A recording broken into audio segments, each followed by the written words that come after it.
Tolo baki batu bakobima tu bakobima te neti kande ko Mike Mukebai. Mukebai na ye député na kati ya boloko. Ezana batu moko nde bakamata mukano ke yo fandana no wana mukoto ko lema to kobimisa. Donc na kati ya décision oyo to espérer qu'il y a mais soko moni ndeko de lushi le fallait ki Mukebai abima mokolo ya le 20 mars. Ndeko de lushi la pesi mokanda na yemoko ono audience ko sale maté po te ba ko kima coronavirus amemi yango le 3 avril. Mais lokola mokano oyo ekoyi na ibandeli boye totala sika na kati ya mikolo yo babimisela biso bana mboka po bato bafandi na kati ya prison wana ba innocent baza ebele et même ba oublier baza ebele. Donc l'état moyeni akufite l'état moyeni azali. L'état moyeni akufite baki l'état moyeni to bande ko bundisa l'état moyeni o to ko mona l'état moyeni bis atikali na biso atiki biso te biso nde photo zokaka mayele. Mais comment la vivre du jour au jour? Système politique au bon basala na mboka o ke non congolais faut vivre du jour au jour ata bobengi bon ke no boya marche na ke ni marche na ke ko luka il faut choisir donc na ke ko luka fufu pona lia siko ça pendenge moko lelo bo fana ndako bokima maladi na fana ndako na ko fana nzala na bima na luka na kamata maladi alors il faut choisir akufana ndako te akobima toujours toutes mes mesures ne sont wana il fallait accompagner yango na ba moyens tala ndeko tala lero vient na biso Steve Mbikai. Sur l'église, c'était des $1000 bandé côté Kanbanino, dans l'église. Donc on a commencé vieux Molière. Partout à l'équipe, à salut à Salaki, à quel niveau tu kabela bana ya Selemba ou qui transforme entre guillemets. Mais bazawa pilelo pour un effet de sensibilisation, un effet de sensibilisation. Quand tu t'arrêtes na carte de terrain, bosenga bana mboka ki no bomoni pour la période oyo, to vivre boyer, to éviter boyer, tout ça boyer. Ne fais que ça bazade.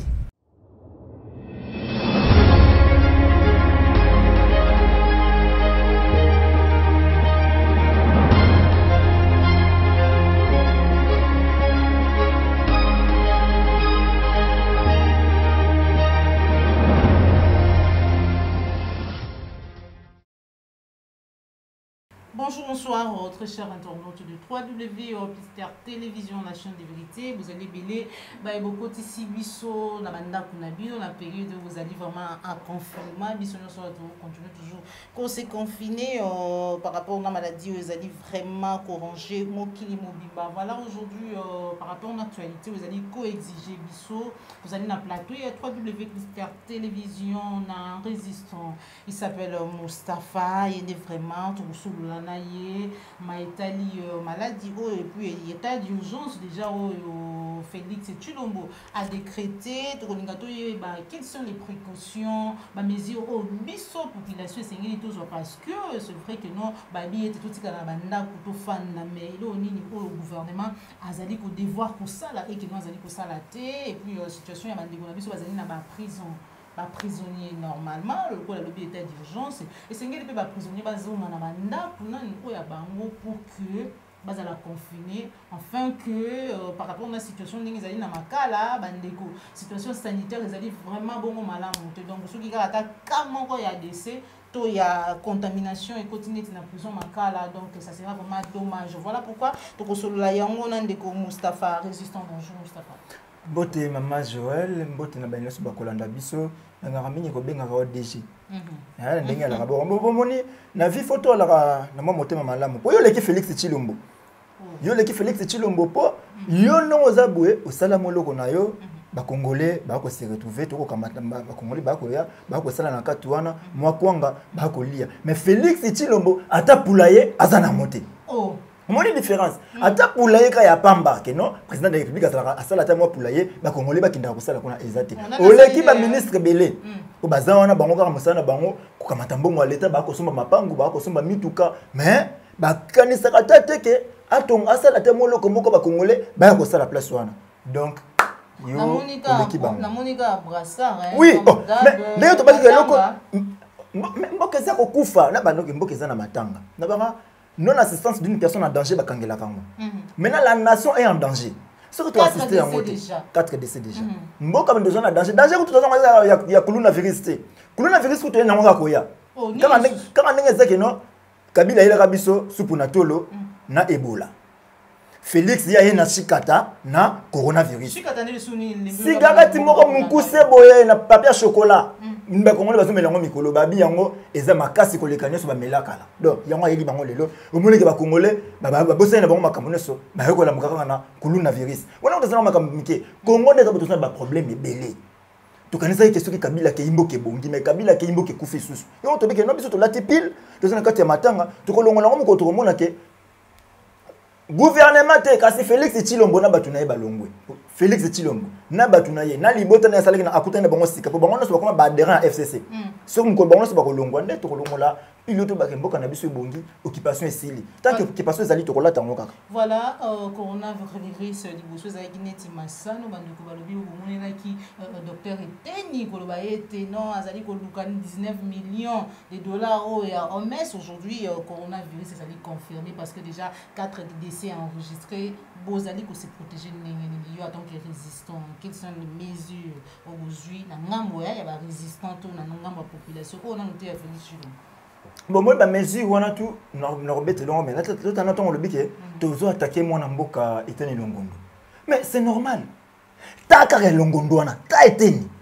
Ta ministre makambazana ngo. Ta la façon ministre au communiquer biso likambo za grave boye. A robesa biso le solo on dira ça biso bagé. Oh premier cas de coronavirus détecté à Kinshasa, c'est un sujet belge. Tant qu'on a un sujet belge, na bisi batu na beaucoup de belge, ba kamate bazong c'est na Belgique point barre. Na pourquoi mon continent le bigoté à Belgique, à Congolais vivre en France. Au moins déjà doute c'est que ça a créé la communication ministre. To le bana bino ko ngaboti ke la bateke. Makambo communication bo luka batu basala la communication bo pesa bango ba pesa yango. Bino le roi bolinga nyoso bo sala, mingo na mayele ko leka batu nyoso ndo moni ememi batu na ba erreur boye. Tu es collé la lobby nango, yemo type pango a expliqué batu na bosolo na politique. Direct na Israël. Bon moni ndenge a expliqué ka, bon monaka na ndenge bakanga na malade mo non, ah eza ba blague. Ndé Congolais ne sont négligés ngo ke ça ba blague. Communication zalaki mabe. Et mutuna surtout tuna ka batu type wana abimaka na aéroport azonganda ko ndenge nini. C'est une aventure. À circuler à Moniba. Kala mama nanga. A commis na Kinshasa le 8 mars. Aleki na aéroport calme et puis na aéroport on a les cas na identité sur ya mboka nini to yebite pour mondela au ministre baka belge. C'est que déjà enregistré le la belge. Donc moni nam ba mesure no ministre baka ba mesure sécurité no na kata aéroport surtout muta kiti bako kangaleka na aéroport on ba hôtel en quarantaine. Tout na ministre wana ndako bombela ka bango eza wapi. O basala eloko mona maluku soki na kinkole lukuta ezate. Bomba kabona bangaliema ba cinquantenaire bozumu na bino mokonde makamozo kindela. Alors na wana ne so boneko bozu ka tozo na sérieux ndenge nini. Makambo za sérieux mais bango ba ça c'est ba aventure. Ndeko pe bato bozu mais na ba aventure. Alors yango sko biso to kobelela ba congolais nyonso que non bato bazana posa ko boma biso. Yango moni makambo za sérieux ba ça c'est biso bagé. Bato zo ba mesure non, on a tout kana nous tous on a nini po ngana problème la ngezake fala ki makambo to ba kamata yango avant maladie. Gouverner c'est prévoir. Donc babi que to prévoir to zelaté maladie ya po to banda ko luka ba solution de bandu ko luka ngosiko le komi passer. Fala ki to zo ba mesure avant maladie kota. Na sepeli na kulutu na ngai papier loko. Ni déjà mi yebisela ki biso ke na Finlande ba kanga ki ba frontière maladie ne côté. Et ti le yokite ke na Finlande ba kangi muta maladie. Ba kanga ba zo ba mesure tout avant maladie kota.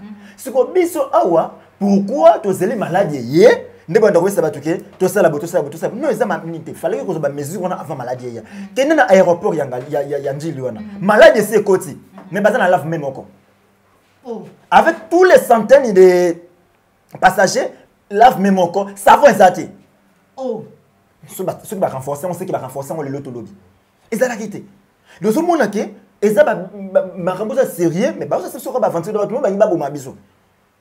On dit que nous sommes biso mais bakolonga biso te po nzambe azana biso. Alors ba kongomani ne sont pas que ba mesure sécuritaire ezali to respecter ba règles d'hygiène.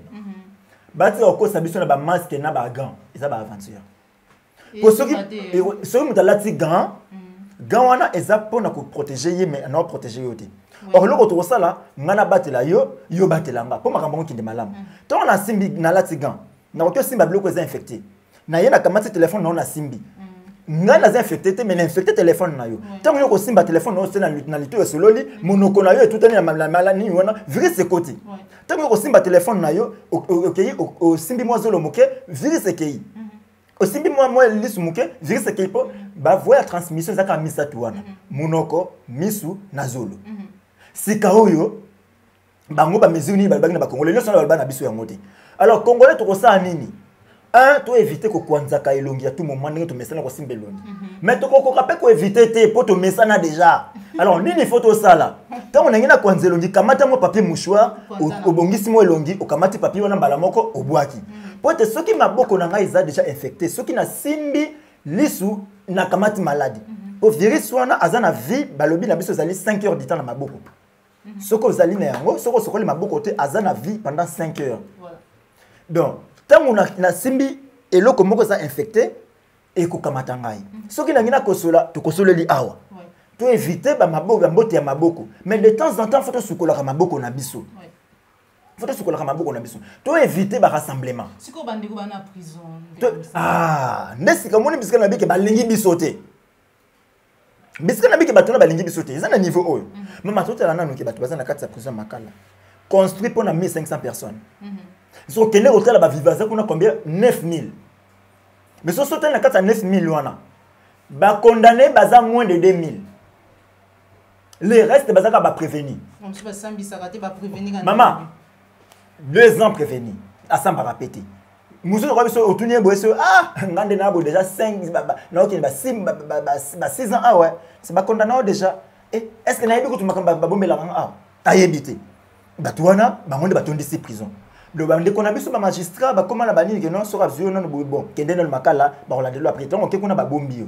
donc na kati ya prison makala soki réellement non le belaka prison makala te na ko le prison nyonso ya mboka na biso ba kasho nyonso pe tangu bokamati mutu botsena kati ya boloko mikolo ndenge mboka zaboye to ko senga bino bo diminuer nombre ba condamné bo bombi mais ba obo moneke ba dossier na bango za vraiment léger ko te mona mboka lokola Merlin Vuvu ta dossier na vide dossier moko vide nous avons tout moko boboka bango déjà libanda bokamati batuka bokamati mutuka maiki mukebai asaka nini na kati ya boloko po c'est un député na kati ya prison oui dit jamais vu to mona na kati ya mboka na biso Congo député na ba immunité na mafanda na kati ya prison makala oui donc na kati ya période basi batu moko foko bimisa bango parce que tous en a besoin ya vie ya ba congolais eza en jeu vie na biso za en jeu donc maladie eza sérieux bande ko nanga nyoso to kamata yango au sérieux po eza ko boma eza ba jeter batu ba okufa botela kutu bamboka o ba hôpitaux ezali bazana ba médecine développée ndenge baza ko kufa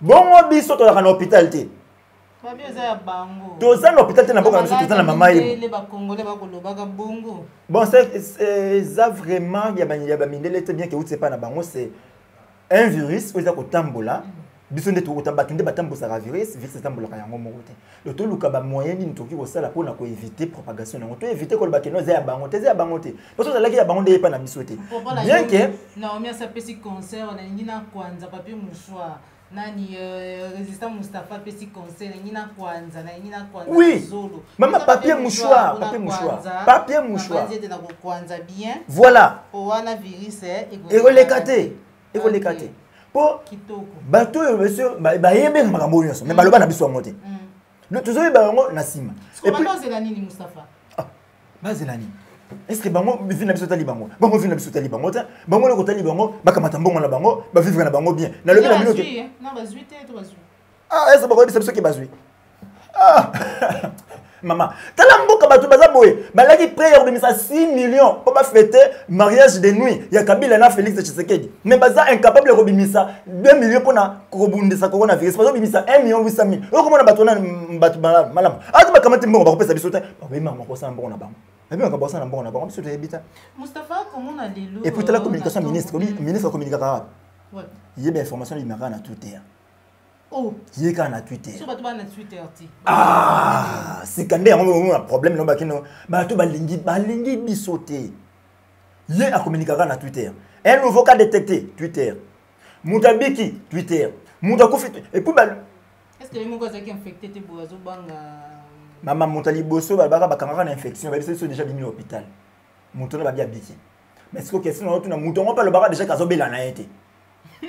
Ngana ya biki tipo na baka ki arobela te mais ba bi déjà ya biki bimi na hôpital.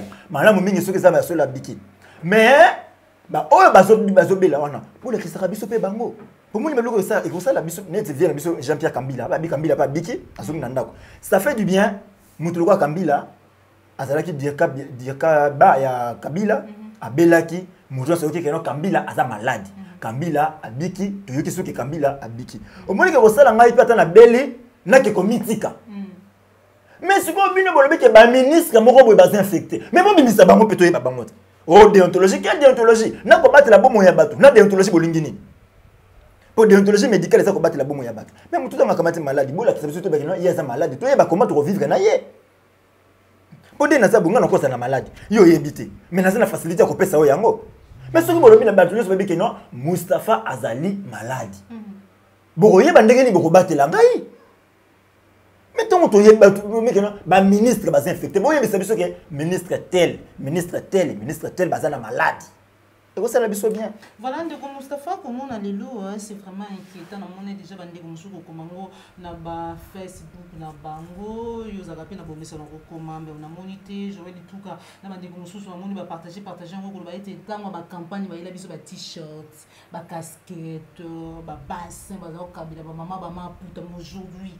Députés ou les soi-disant élus sont incapables. Il y a comment on a commune par commune il y a commune à déposer à coin il y a commune il y a circonscription district il y a ici que voter to désinfecter il y a pas ils allaient vraiment côté le côté est-ce que côté donc rappel tout message na yo na ba congolais ko ba komona comportement ya bango lelo moi loko yo lobby dans le bac depuis le lot aux alliés mokolo ya mercredi dans le bac yango dimanche voilà dans le bac yango dimanche que bato balaki capable de repesa bino ba polo voilà ba pesa ki bino ba chapeau ba pesa ki bino ba mbongo ba pesa ki bino ba bracelet ba montre ba sabilongi na bango pour ete boya bo voter bango et alaki malamu si kabo benga ki bango ba papa sociaux oui ba maman sociale bango ba la ba batu ba kundara bibembe mais lelo bazawa pipo ba pesa bino ne fils que désinfectant ya 1500 francs polo ya $5 a pesa ki yo pour au sele campagne mais a koka ko pesa yo désinfectant ya 1500 te donc il a qui c'est nini congolais faut azwa mayele faut à comprendre na lobaka loko depuis tant Félix a kokisa ka 100 jours na ye ya programme na 100 jours na baraka congolais zo mayele pour na 100 jours à saler le côté to espérer le côté na minute etikali yango bo moni ko wandi ko pesa nga raison pour asana na le côté ti le pe asana ka le côté en réaction action pe yango et le réseau qui était aussi ça peut en action ko yati donc to faut fongola mais surtout comprendre que bato wana bazala jamais pour nous balaka toujours pour na intérêt na bango so aux autres là que ba bisibino ezaka na 500 sièges mais ba 19000 pour ba ou la 500 sièges Romona ke baza batute. Baza batute. Ba yebisi bino ke luku ngazaka na 12 sièges. Mais ba ye combien 1800. 1800 pour na 12 places. Donc baza rana pour na ba posa na bango pour na ba intérêt na bango. Donc to ba notanga bango sikoya. Pour baza to yebi bango ba to bando tambola kabola bango. Et mais là bon ba bisa. Tala le vient la Steve Mbikai. Soka lekini église. C'était des $1000 bande ko tika na banino. Dans l'église. Donc on a commencé vieux Molière. Partout à l'équipe, à salut à salaki, à quel niveau tu kabela bana ya selemba ou qui transforme entre guillemets. Mais bazawa pilelo pour na nefis de sensibilisation. Nefis de sensibilisation. Ko kitaka ata na kati ya terrain, bo senga bana mboka ke no bo moni pour na période oyo, to vivre boye, to éviter boye, to sala boye. Nefis que ça bazati. Da bandi ramena banda kuna bango confinement. Là c'est confiné. Ba fani banda kuna bango. Attends message ya ko réconforter bana mboka ke no bana mboka botela likambo ndenge to komi nango boye to sala boye to zala boye omoni bande ko Canal Plus ba pesi ba abonné na bango un mois ya ofele oh ke no so abonnement no ekata kite kamate yango kino le 30 avril oh l'état congolais ko sala te na SNEL l'état congolais a kokite oh mais ça ndenge ni bango za tina na bino mai ko to so bimate la bino sokola maboko mai so bimate bo sokola maboko mais mai so bimate. Donc, et pour les députés, bah fandi na bango. Donc, baza prêter au la population. Et on te sengara juste population azomaïe. To comprendre. Donc, Mustapha a soulevé vraiment un document très important, président de la République, Félix Antoine Tshilombo, garant de la nation. Tant aux autres, état d'urgence. Tant que vous avez il faut un conseil au ministère de la Santé et tout. Lavez-vous les mains régulièrement. Maïzo bimati. Na masuba. Na masuba. Savons que tu n'as pas condition de vie ou crise mais non. Tout le ministre de l'économie va désinfecter comme il a pris nini. Est-ce que vous et comme il a pris nini. Mais normalement que bakomona l'état moyeni a profité, l'état moyeni a zali. L'état moyeni a profité ba que l'état moyeni. Tu vas ndeko kobundisa l'état moyeni. O to komona l'état moyeni bis. Atikali na biso, atiki bisote. Biso nde photos okaka mayele. État d'urgence de Félix Alobi wana que a décrété état d'urgence. La betele ke maboko lobi conformément à l'article 85. Mais na tunye siko mutuna. Au sengi biso ba congolais to bimate. Est-ce que à se poser des questions pourquoi semaine passée avec batuba bimate, batuba vivre dans le confinement, rassemblement c'est les maté, mais batuba bimaka na balabala. Amituna mituna te. Pourquoi? Et ça est une réponse à ça. Mais comment la vivre du jour au jour? Système politique au bon basala na mboka ok non congolais faut vivre du jour au jour. Ata bobengi bon que no boya marche. Na ki marche, na ki koluka. Il faut choisir. Donc na ki koluka fufu pona lia. Si vous appelez ndenge moko lelo. Bo fa na ndako bokima maladie. Na fa na ndako na kufa na nzala. Na bima na luka na kamata maladie. Alors, il faut choisir. Akufa na ndako te akobima toujours. Toutes mes mesures ne sont wana, il fallait accompagner yango na ba moyens. C'est eza mabete ba mesure to azuana. Toujours encourager eza bien. Mais est-ce que ba moyen nini ya bombi na sima ba mesure wana. Tango lobi boye. To fanda na bandako. Batu ba ozana likambosa libanda te fanda na ndako. Oui, ndé na bona ko fanda na pe na ndako bila zana likambosa libanda te mais non raisonner que na fanda na ndako na kolia nini. Si kana bima libanda to musuno kuta na DG akabelanga mois 2000 na zo na ndako na lia. So soki na fa na ndako na kokamata 2000 wana ndenge nini. Fo na bima na ke koluka 2000. Au fin bo beke non, bo to fa na ndako pona to bima te mais au fin na ndako bo courant ezate. Ndako ngo pe molungi. Ti kana bima na balabala. Mo peke se rassemblement wa bien non mi tout kemema ba nombre ya ba personnes réduite. Eza malamu mais siko tuna chauffeur a fait le versement ya mutuka na ya 100,000. Pour me marquer 20 personnes, à celle versement 100,000. Yo le bina a même 10 personnes. Carburant sombre à combien? Carburant et kitité. Comment est-ce le problème ça? Il faut ça la versement 100,000. Il faut sombre carburant. Car on a même prix wana. So yo même c'est à réduire le nombre de personnes na kata mutuka. Obi il n'a souffrir ce qu'on a la décision wana. Population pour transport et mat. Donc place où bande au foot à 500 francs, au foot à 1000 francs. Et c'est ce qui s'est fait maintenant. Accompagner qui va mesurer une décision wana que non bon même autant de bac mais pour la population ko bima wana na balabala et souffrir te azo qui va mesurer nini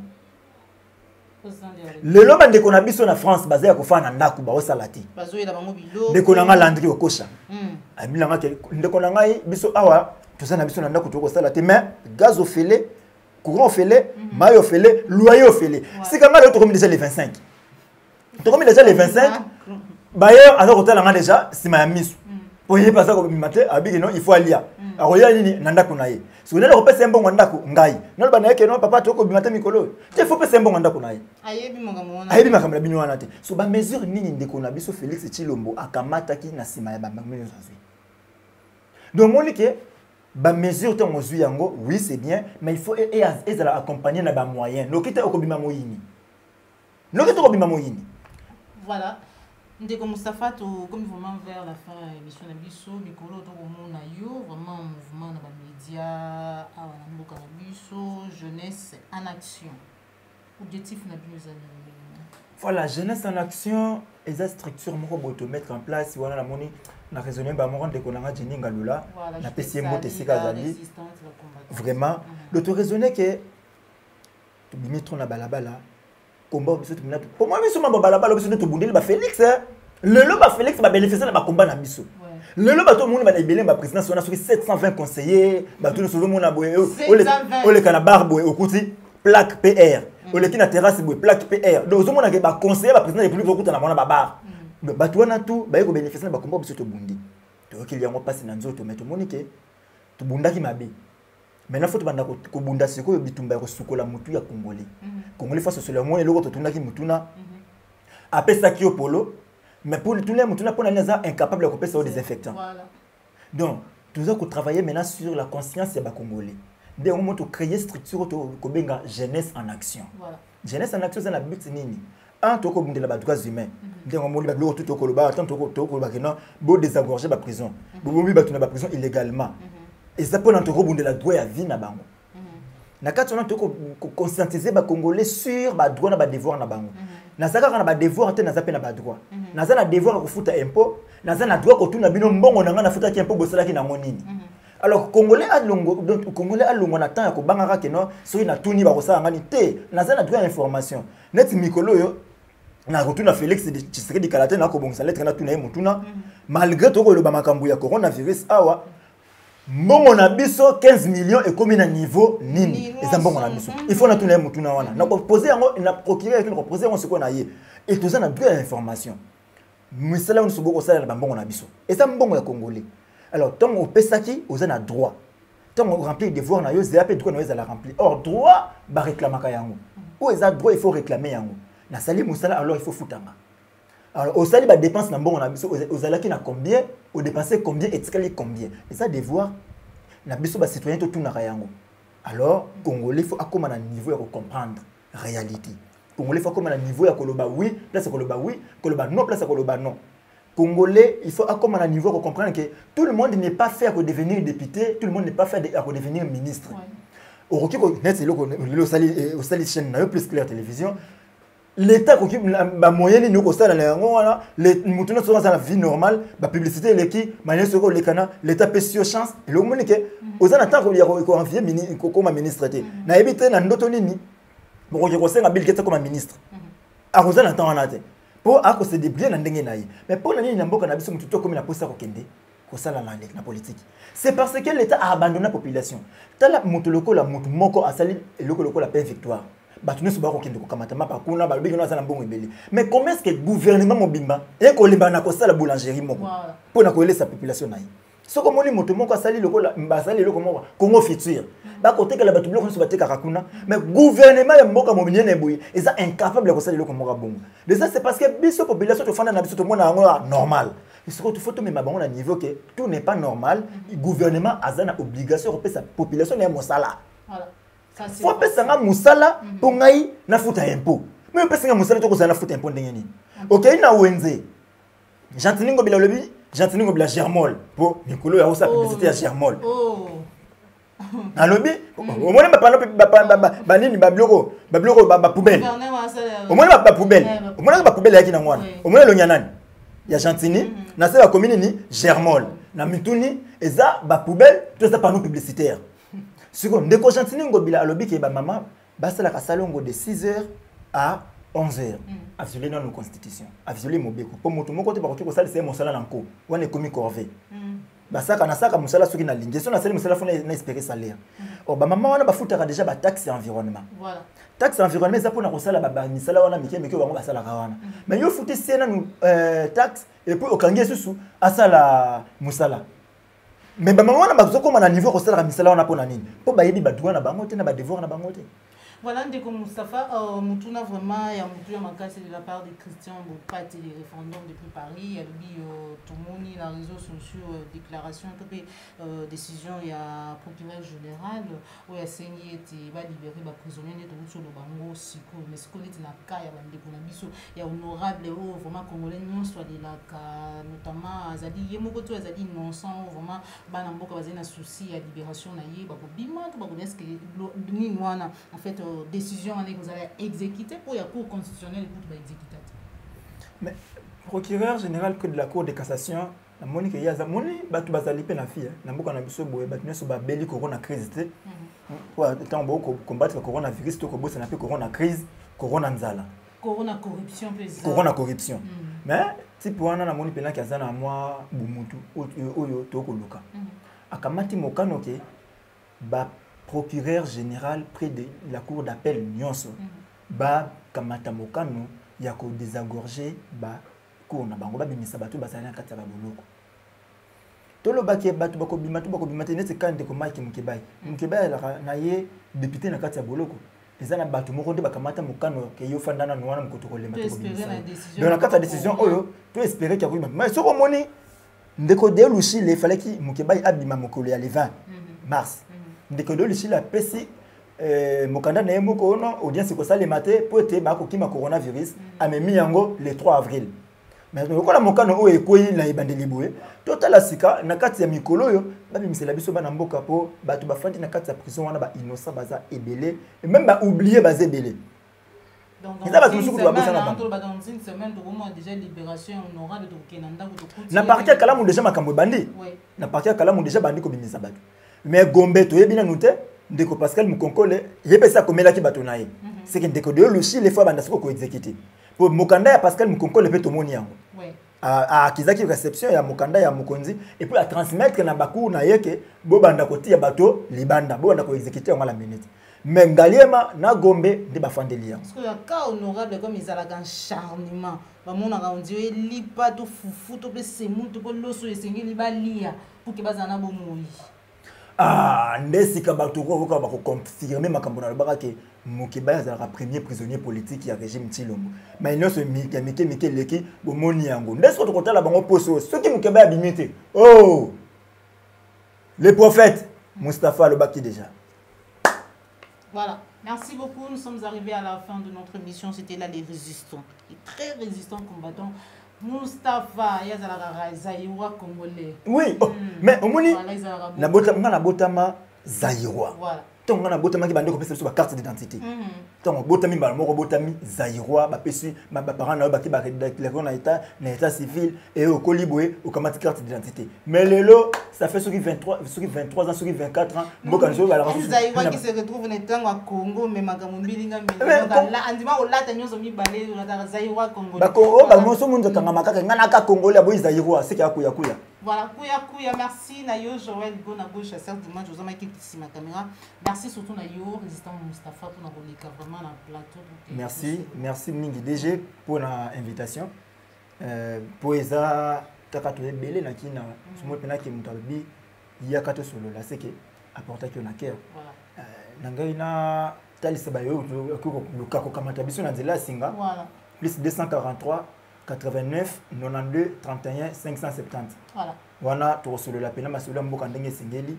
Encore une fois de plus, merci. Tu as Nzambia Sungayo. Nzambia Sungape site Nabiso plus clair et que les bosso. Bon. Si le télémine là mon côté, bah au moins haute. Voilà, merci beaucoup. Nous sommes arrivés à la fin de notre émission. Merci Nabino sur beaucoup de biso. Nabanda Kunabino, bon confinement, tout bien bon. Voilà, on se retrouve pour un prochain numéro toujours sur la chaîne de vérité. Quand on mange, je vous dis au revoir. Au revoir, Mustapha. Au revoir, maman. Au revoir.